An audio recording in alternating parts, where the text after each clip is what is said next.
গল্প মনে পড়ে গেল।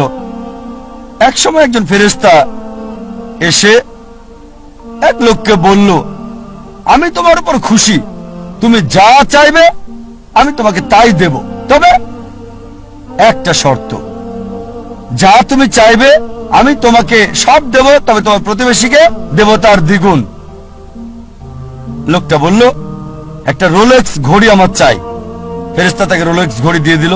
প্রতিবেশী দুটো রোলেক্স ঘড়ি পেল। লোকটি বলল, একটা মার্সিডিজ গাড়ি আমার চাই। ফেরেশতা তাকে মার্সিডিজ গাড়ি দিল। প্রতিবেশীকে দুটো মার্সিডিজ দিল।